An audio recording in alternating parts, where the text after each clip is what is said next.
Hi everyone. So I want to talk about matting and just talk a little bit about my process when I'm thinking about printing work and what I do and how I think about how I want to hang something or frame it or mat it.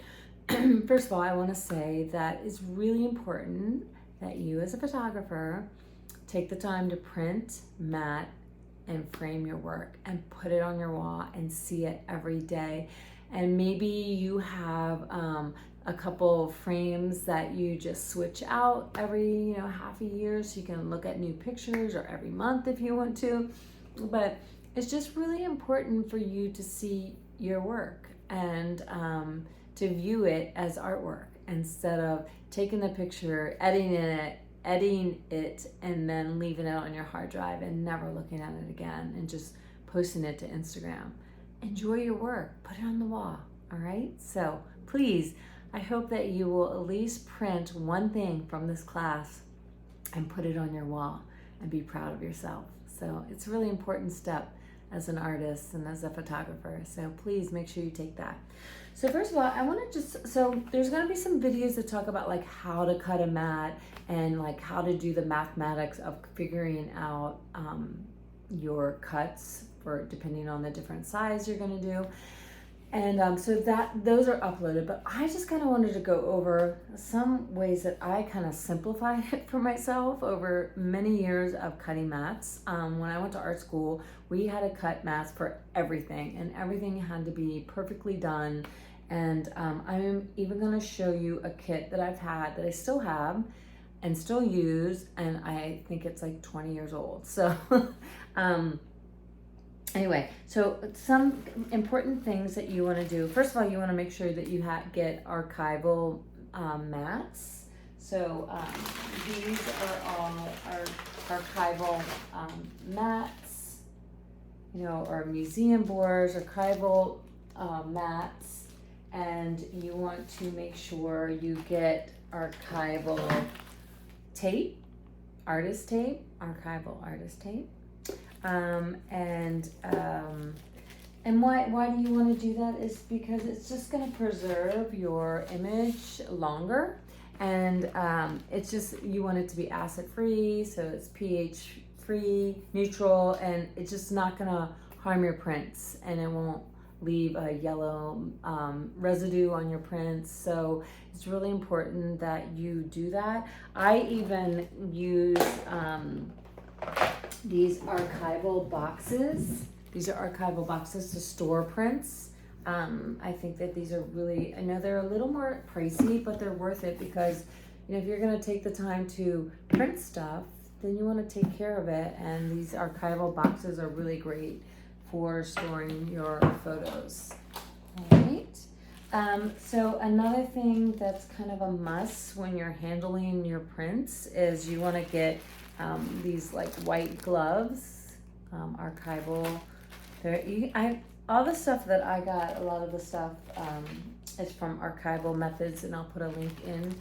But whenever you're handling your mat boards and your prints, you want to use gloves because you don't want the oils from your fingers to get on all of this stuff, because once you ruin or get a mark on the front of a mat, it's basically useless, especially if you're selling your work. You can't sell a piece of work, art, and then send somebody a dirty mat. It's just, they're not going to want it. So it's really important to take care of your stuff as you're working with it. With that in mind too, also make sure you clear your space off and it's nice and clean, and you wiped it down and you also dried it, and so that you have a nice clear, clean space to work, because you do need a space when you're cutting your mats and stuff like that. So one of the I'll just show you quickly, like I have like a little box that has all of my mat board cutting stuff in there. So I have my gloves, I have extra artist tape. These are linen hinge tape that I use to hinge the two, the back and the front of the mats together. And then also I can use this for the prints itself too. And then I always have Sharpies. These are a lot of extra Sharpies. And then these are photo corners, but I haven't really used those in a while. And then I have extra blades, which I have more blades too for my cutter, So I have all of this stuff, and I also have an eraser when I want to erase any pencil mark, and then some extra pencils. So I have everything, and then so this was also in there. I have scissors and more of my artist tape. So, you know, whenever I'm ready to cut mats, I have, you know, I bring this box, and then I'm going to also show you my ancient mat cutting kit. However, they do still sell it. I think it's a different model number, but it's the same principle. So it's the Logan kit, and it's a mat cutting kit, do it yourself. This one's model 525. So what I like about this is it's very small, compact, and it's easy to take around with you and set it up anywhere. So it just comes with the tracking system, and then you have your mat cutter that basically fits onto this, and this is what helps it slide and not go further than you need it. It doesn't come off. And then I always have a bunch of extra blades, because it's really important to make sure that you have a fresh, sharp blade when you're cutting a bunch of mats. Otherwise, your mats won't come out really crisp and nicely sharp and nicely just cut. They also have this mat knife. So this is kind of used when I have to get some little edges. You can use this. I also had an X-Acto knife, which I found very handy as well, like something like this. So that's always in my kit. And then I have in this kit, in this box, I have the artist tape, I have a couple of pencils, I have my Sharpies, and more Sharpies. And then I also, you know, I always have several rulers. Another ruler that I really like too is these clear rulers too. These clear rulers are great. And then I also have a in my kit one of these T-squares as well to line things up. And so this is a kit that I've used for a really long time, and it's been perfect. And I mean, I did upgrade to a more fancy kit where you can cut bigger, and it has like a little bit more to it, but it also takes more room. And the only reason why I bought it is one time I was at Michael's and it was on clearance, and it was really inexpensive, and so I bought it. But I have to be honest, I end up going back to this one because it's just so familiar to me and it's easy to use. I can put it away. I also use, so, you know, when you're cutting mats, you have to have some kind of surface. So there's two things that I either use. I use, with my new setup, I have a bigger mat because I needed a bigger space. And it's one of those cutting mats that you can, you know, find in like a sewing place. I mean, you can find it at a craft store too, but it's so that you can make cuts and it's not gonna ruin your table. So I have a larger one of those at my setup for my larger mat cutting. But one board that I actually use all through school is I had one of these drawing boards, and I started to use, so I have one side that's my cut side, and then my other side is my clean side. So when I'm ready to actually put things together, I can flip it over and it's on the clean side. And this has worked for me. And another thing that I liked about it is if I wanted to clamp something down or clamp this even to a table so it didn't move, I had these like really big clamps, and I would clamp it down or clamp it to a table, or so nothing was gonna move. So you know, the other bigger ones, you don't really need this. You just need a cutting board underneath, but this was my setup for forever, and it worked. So anyway, I'll put links to that. I was looking up to see if they still sold. They don't sell that exact model, but it's pretty similar. I think they just call it something, a different model name. And it was like around $60, or the other one that I got is, I think it was like $350 new or $400 new. I got it for a steal, and that's why I bought it. But this one works just as good. So highly recommend it. So I just also wanted to talk to you about, options with framing. So, whenever you're going to frame something, what I always do is either I pick my frames first because, to do a custom frame can be really expensive. So, first of all, you have to decide what your budget is, right? And then if I go to a store and I find some frames that I really like, then I'll use those frames to help me determine, okay, what size my mat needs to be, because obviously it needs to fit in the frame. And then from there, what size my image is going to be, or what size I'm going to print my image that would go into that mat. And that's kind of where I start thinking about how I'm going to prepare my images to have it printed and cut my mats. So for example, I had this big print, and this one doesn't have a mat. So I found this frame, and I printed my image to exact size of this frame and didn't do a mat. I didn't want a mat. That's the look I wanted, right? So you have that. I had this other one where I have, I think there was like 3 of these together, and I found these frames, and then I wanted to do a certain size for this picture, and then I just kind of decided on the sizing of the mat. This one's centered, as you can see, like it's not weighted, it's absolutely centered in the frame.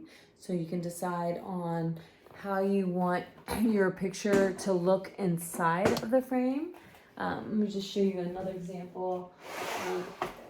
So this one is, this is actually double matted, so you can see that. So that's just a little different look, and you're basically cutting 2 different mats and you're layering them.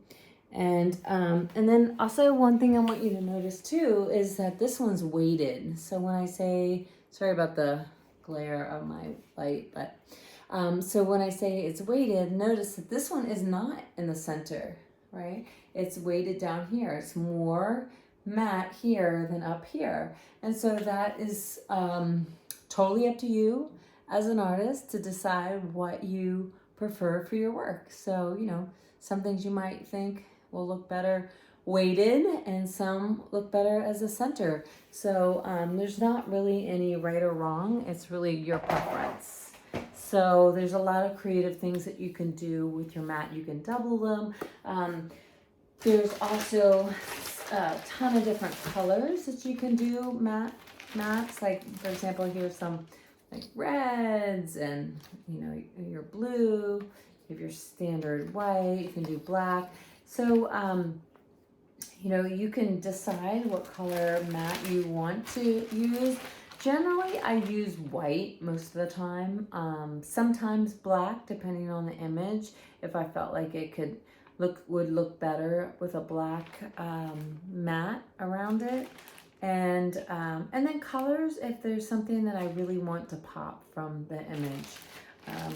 So I just want to kind of go over some of my, like, the ways that I like to get as many mat boards for myself to cut. So to kind of bring the price down, what I do is I will go to like Michael's, and I would buy a huge mat board, like huge. And it's just a mat board, and it's not cut or anything. It's just these huge boards that they sell there, and they have tons of different colors. And then I have them cut it down to the different sizes that I want. So, but just remember that they charge you per cut. So it can get pricey, but still it's a lot less expensive than having to go buy already pre-cut mat boards, or mat boards that even are cut with that also have the cut for the picture. So what I do, so I'm gonna just kind of go over how I sell images on, I have a Etsy store, right? So for my Etsy store, what I decided to do was sell prints. I wanted to sell prints that were 6x6 and an 8x10 frame on mat board. And when they get it, it will have a backing on it. And so basically it'll look like this. It'll be the print, and then there's a backing. So these are 2 mat boards, right? So this is 1 mat board and then second mat board. And what they will be, before I send it, it will be hinged in the middle and inside, and so then it just kind of flaps down, right? And then I put this, and I'll show you a finished, like how I would send it, but I would put this in plastic, and that would be my presentation to a client that would buy my work. Now, obviously, if somebody contacted me and wanted to purchase something in a larger size, I've done that, and depending on how big of a size, I will only mat up to a certain size, and then they would just buy print only. So I'm just going to kind of go over like how I got to this size and what I do to try and keep my costs down. So I get these prints are they're 6x6 prints, right? They're square prints, and let's see, I'll show you another one here.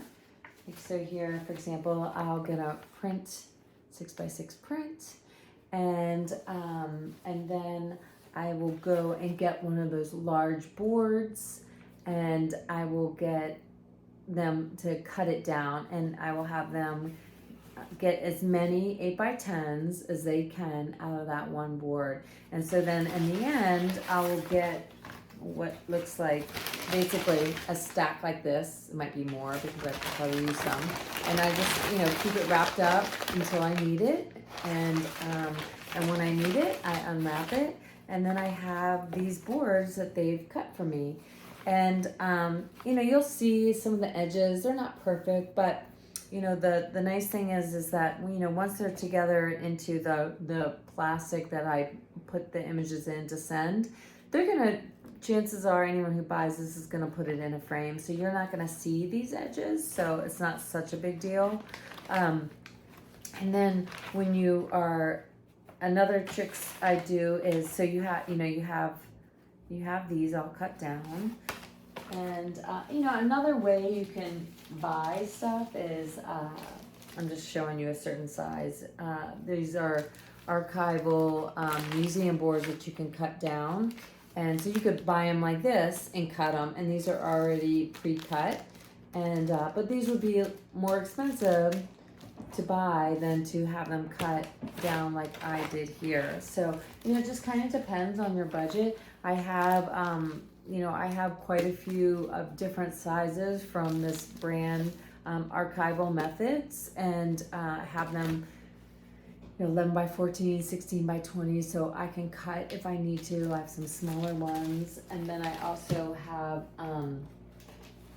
these types of plastics that you would cover your images when you're done for the presentation.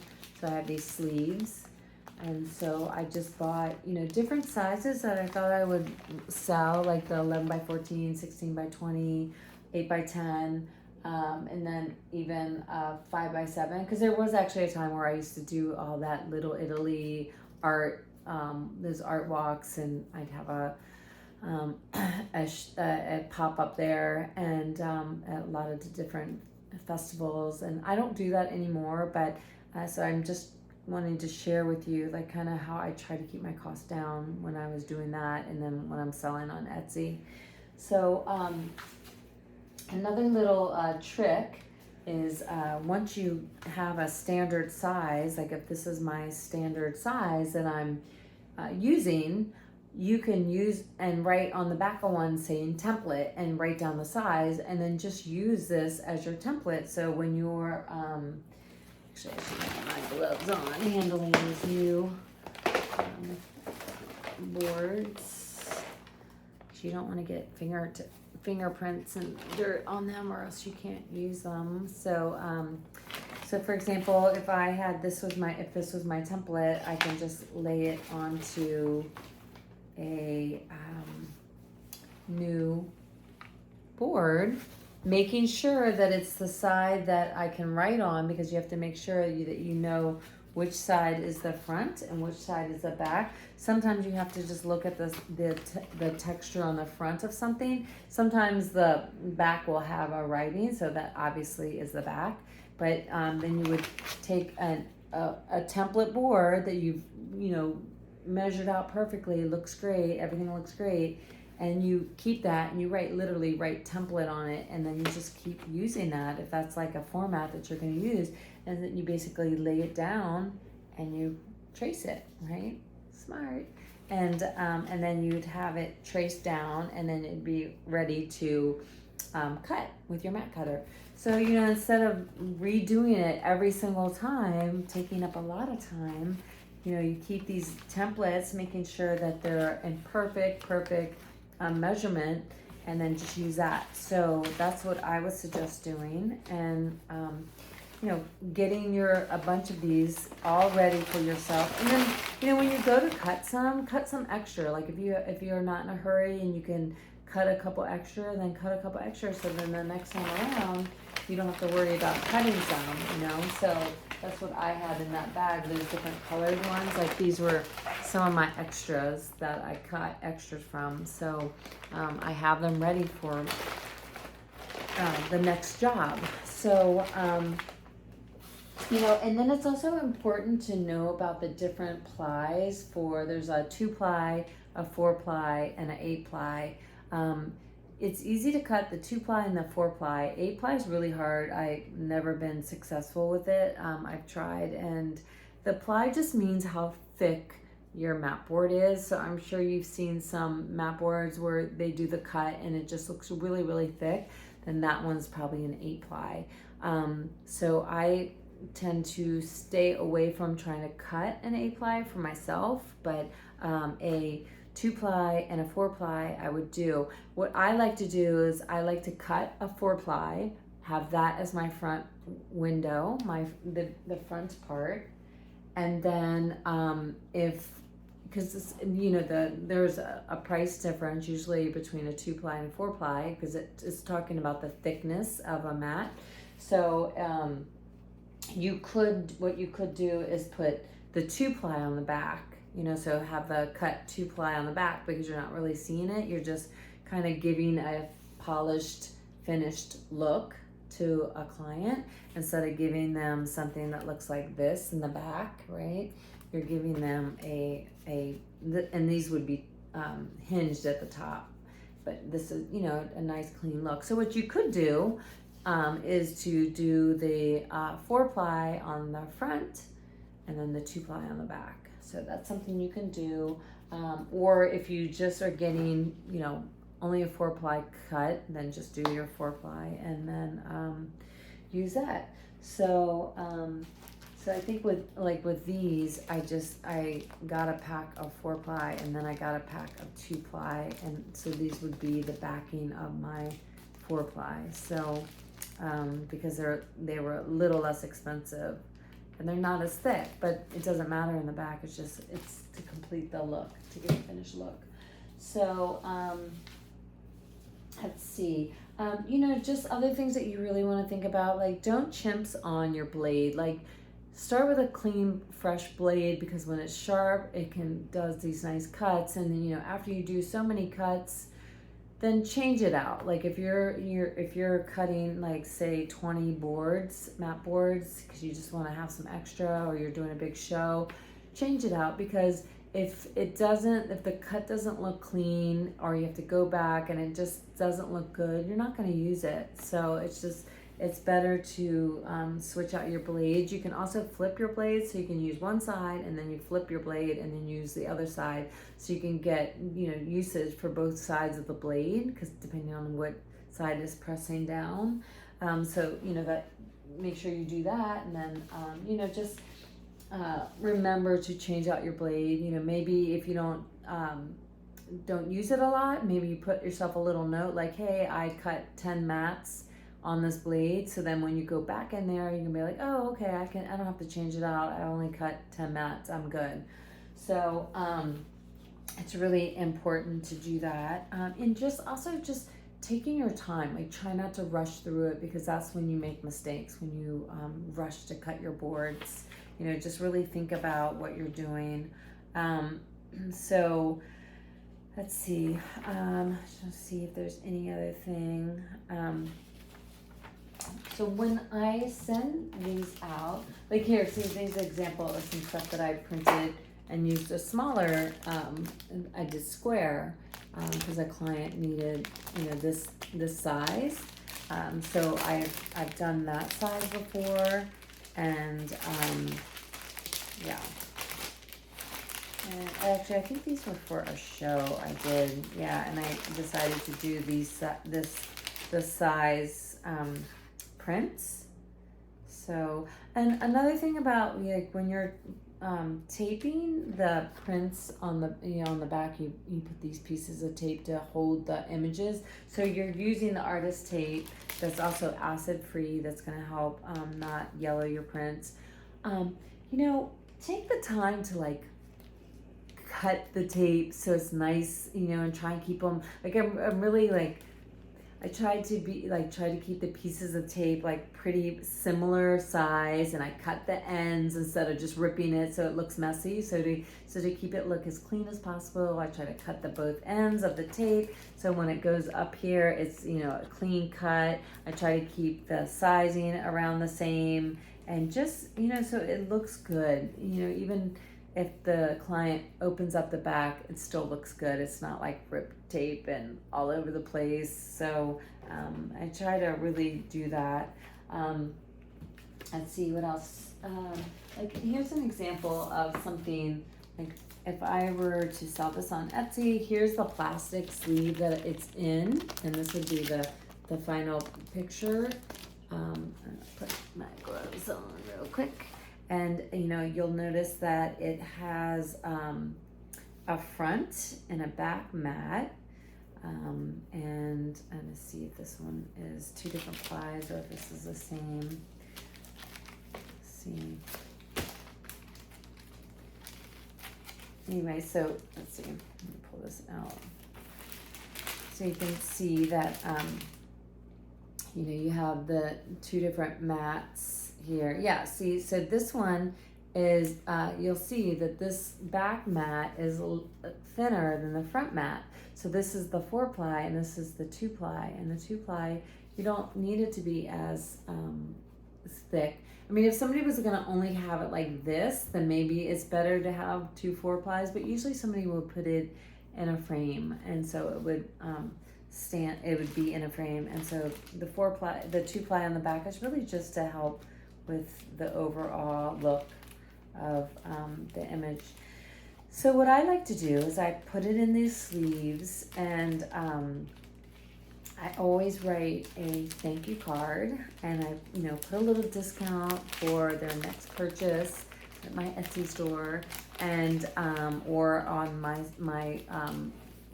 store for my website too. I sell prints there, so I always would do some kind of discount to entice them to buy more. If it's a really big order, maybe I would print up something small, like maybe it's a little 5x5 of, you know, one of my favorite images, and stick it in the thank you card, and hopefully that would entice them to like want to print that larger. And then, so you always want to do your thank you card. You always want to have your business card in there. And then also like a promo card, like you can have your promo card. You could have, you see, I always would have like a thank you card with my business card in there, and then maybe a promo card. For example, if I wanted to, this isn't my image, but I'm just wanting to give you an example. Like if I wanted to give somebody as like a thank you, a print, you know, something like small print like this size and a plastic thing, and then maybe write like a big thank you on the back, and just giving them something. I think it's just really, really a nice idea.